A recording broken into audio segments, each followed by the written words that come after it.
Bharatiya Janata party के प्रदेश प्रवक्ता प्रतुल शाहदेव ने आज एक प्रेस वार्ता आयोजित कर राज्य सरकार और मुख्यमंत्री हेमंत सोरेन पर तीखा हमला बोला है। उन्होंने कहा कि झारखंड में मौजूदा सरकार के कार्यकाल को 6 से 7 साल हो चुके हैं, लेकिन विकास के नाम पर जमीन पर कुछ नहीं दिख रहा है। प्रतुल शाहदेव ने आरोप लगाया कि मुख्यमंत्री ने माइनिंग लीज खुद के नाम पर और अपने परिजनों के नाम पर ली है, जबकि जो विकास अंतिम पायदान पर खड़े मूलवासी और आदिवासी समाज तक पहुंचना चाहिए था, वो अब तक नहीं पहुंचा है। उन्होंने कहा कि इस बार मुख्यमंत्री को बड़ा मैंडेट मिला था, लेकिन ना तो विकास हुआ और ना ही इंफ्रास्ट्रक्चर डेवलपमेंट सरकार के एजेंडे में दिखा।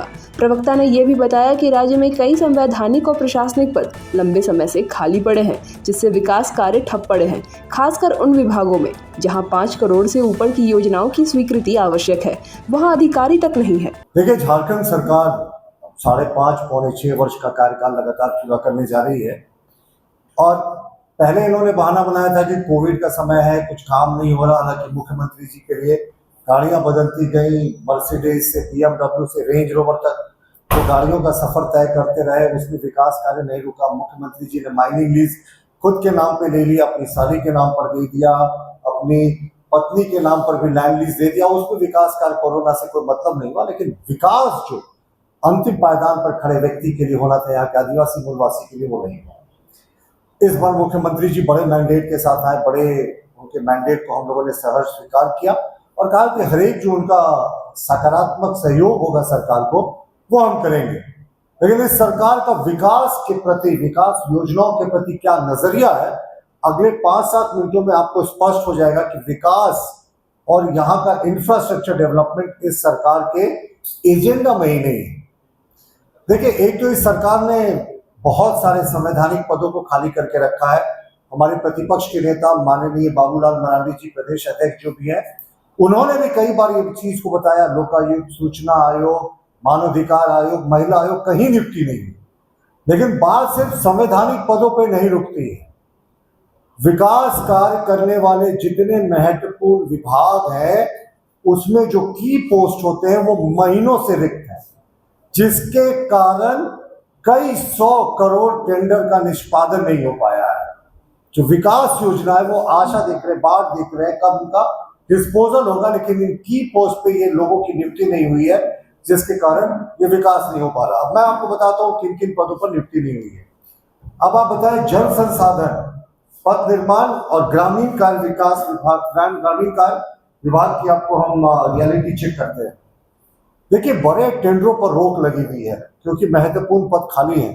पहले आपको ये समझना होगा कि 5 करोड़ रुपए तक का टेंडर जो है वो चीफ इंजीनियर डिस्पोज करते हैं, और 5 करोड़ से ऊपर का जो टेंडर होता है उसको इंजीनियर इन चीफ की अध्यक्षता में एक कमेटी बनती है, जिसमें चीफ इंजीनियर होते हैं, संबंधित वित्त पदाधिकारी होते हैं, ये तमाम लोग होते हैं, इनकी संयुक्त कमेटी होती है।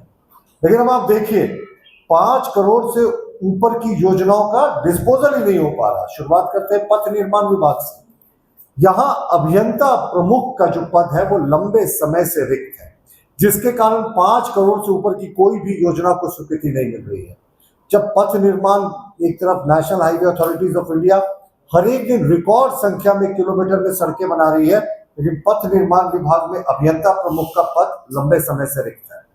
और मैं आपको बता चुका हूं, 5 करोड़ से ऊपर का कोई भी टेंडर डिस्पोजल के लिए जो कमेटी होती है वो चीफ इंजीनियर के लेवल से डिस्पोज नहीं हो सकता, उसके लिए कमेटी होती है। एक पथ निर्माण विभाग जो इंफ्रास्ट्रक्चर, जो पूरे झारखंड के सड़क के नेटवर्क को मजबूत करता है, उसका जो इंजीनियर इन चीफ का पद है लंबे समय से रिक्त है। अब आपको मैं बताता हूँ, जल संसाधन विभाग, जल संसाधन विकास विभाग झारखंड में बहुत महत्व रखता है, क्योंकि डैम्स के, झारखंड में जल की कमी है, आपको पता है, यहाँ बड़ी नदियां बहुत कम है। तो जो यहाँ पर नहरें बननी चाहिए, छोटे चेक डैम्स बनने चाहिए, डैम्स बनने चाहिए, 5 करोड़ से ऊपर की योजना यहाँ पे इसलिए बंद है क्योंकि अभियंता प्रमुख नंबर 1, अभियंता प्रमुख नंबर 2, जल संसाधन विकास विभाग में दोनों के पद जो हैं वो लगभग 4 महीना से रिक्त है। सरकार ने अभी तक इन पदों पर नियुक्ति नहीं किया। अब आप देखिए, भवन निर्माण विभाग की भी ऐसी कुछ स्थिति है। 6 महीने से भी ज्यादा समय से जो मुख्य अभियंता का पद है वो रिक्त है। चीफ इंजीनियर का पद जो है वो भवन निर्माण विभाग में भी लंबे समय से रिक्त है, और अधीक्षण अभियंता को अभी प्रभार देकर काम चलाओ व्यवस्था किया जा रहा है। लेकिन 5 करोड़ से ऊपर के टेंडर में अधीक्षण अभियंता भी कैसे हिस्सा लेंगे, क्योंकि उस टेंडर कमेटी में अभियंता प्रमुख और मुख्य अभियंता तमाम समेत तमाम लोग होते हैं। तो 5 करोड़ से ऊपर की कोई भी टेंडर का पिछले 6-7 महीने से जो मुख्य विभाग है वो पथ निर्माण विभाग है, जल संसाधन विभाग है और जो भवन निर्माण विभाग है उसमें डिस्पोजल नहीं हुआ है। पूरे तरीके से विकास जो है, बड़ी विकास की योजनाएं ठप हो गई है। और ये सरकार क्यों नहीं कर रही है इन पदों पर नियुक्ति? अब इसके लिए रॉकेट साइंस के ज्ञान की आवश्यकता नहीं है। कौन भूल सकता है वीरेंद्र राम की कहानी? कौन भूल सकता है कि यहाँ किस तरीके से अभी शराब घोटाला में तमाम तरीके रोज हर दिन नए घोटाले सामने आ रहे हैं। चूहों के स्कॉच और वाइन पीने की खबरें तो हमने कभी जीवन में नहीं सुनी थी। वैसे जहां खबरें आए तो जब इतने महत्वपूर्ण पद पर इंजीनियर इन चीफ और चीफ इंजीनियर की नियुक्ति नहीं होती है ना साहब, तो एक ही प्रश्न दिमाग में सूझता है कि क्या साहब अभी तक डील फाइनल नहीं हुआ? क्या आपस में जो चढ़ावा की प्रक्रिया है वो पूरी नहीं हुई? क्या जो इनको सही उम्मीदवार, और सही पे विशेष हमारा जो है वो फोकस रहेगा कि सही उम्मीदवार नहीं मिला, जो इतने सारे वर्क्स डिपार्टमेंट के की पोस्ट रिक्त है, वो भवन निर्माण विभाग की बात करें, पथ निर्माण विभाग की बात करें और जल संसाधन के तो engineer in chief 1 and engineer in chief दोनों के पद रिक्त हैं। तो ये सारा कुछ कहीं ना कहीं दिखा रहा है कि सरकार का विकास योजना में फोकस ही नहीं है। अगर सरकार सिर्फ छोटे छोटे विकास योजनाओं से झारखंड का चाहती है उत्थान, तो ये संभव नहीं। रियलिटी चेक सोच सकते हैं कि सरकार का विकास को लेकर क्या सोच है। मुख्यमंत्री जी पुत्र धर्म निभा रहे हैं, वो बहुत सराहनीय है। विपक्ष में भी रहकर हम सराहना करते हैं गुरु जी की, वो बिल्कुल देखभाल करें। राजधर्म भी निभाना चाहिए मुख्यमंत्री जी को, डेलीगेट करना चाहिए अथॉरिटीज को। खबरें आती है, फाइलें जो है वो प्लेन से जाती है, वहां से साइन होकर आता है। एकदम जो प्रोजेक्ट बिल्डिंग है या जो भी नेपाल हाउस में वहां अफसर जो है वो गिने चुने बहुत कम आते हैं। तो मुख्यमंत्री जी वैकल्पिक व्यवस्था करें, पुत्र धर्म बिल्कुल निभाए। ये स्वागत योग्य है पुत्र धर्म निभाना, साथ साथ राजधर्म भी निभाइए मुख्यमंत्री जी। ये हमारा पहला पॉइंट था। और जो अंतिम पॉइंट है ये फिर से दिखाता है कि ये सरकार का तुगलकी फरमान, ये सरकार किस तरीके से सनातन विरोधी है। देखिए, दलमा में एक बहुत ही प्राचीन शिव जी का मंदिर है और वो शिव जी दलमा बाबा का नाम से वो प्रसिद्ध है मंदिर।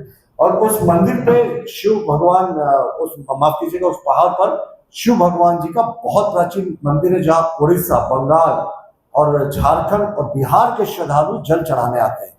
अब आप देखिए, वहां के डीएफओ है सबा आलम, नाम सुन लीजिए, सबा आलम। उन्होंने क्या आदेश निकाला? सबा आलम ने आदेश निकाला कि जो 2 व्हीलर, 3 व्हीलर, 4 व्हीलर है उस पर तो टैक्स लगेगा ही सावन के लिए जो श्रद्धालु जल चढ़ाने जा रहे हैं। लेकिन उन्होंने ये भी लिखा कि जो पैदल जा रहे हैं, पहला कॉलम देखे, हर एक श्रद्धालु से 5 रुपया वसूला जाएगा।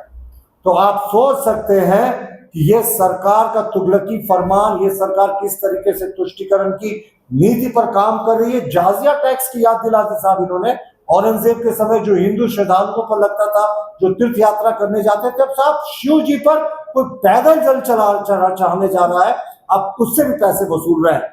अविलंब इस तुगलकी फरमान को वापस ले। सनातनियों की जो आस्था है उस पर ये प्रहार नहीं हो, वरना भारतीय जनता पार्टी सड़कों पर उतरेगी और सनातनियों की आस्था को ये जाजिया टैक्स के खिलाफ में आंदोलन करेगी। मैं एक बार फिर से आपको मैं बताता हूं कि रियलिटी चेक मैंने दिखा दिया। जल संसाधन विभाग में जो भवन निर्माण विभाग है, सड़क निर्माण, पथ निर्माण विभाग में जो की पोस्ट है इंजीनियर इन चीफ के, कहीं चीफ इंजीनियर के, कहीं 2 इंजीनियर इन चीफ के, किस तरीके से सरकार में खाली है। और महीनों से 5 करोड़ से ऊपर का टेंडर डिस्पोज नहीं हो रहा है। यानी विकास की जो बड़ी योजनाएं बिल्कुल थम सी गई है। सरकार को लगता है चढ़ावे का इंतजार है, इसीलिए ये सरकार नहीं कर रही है।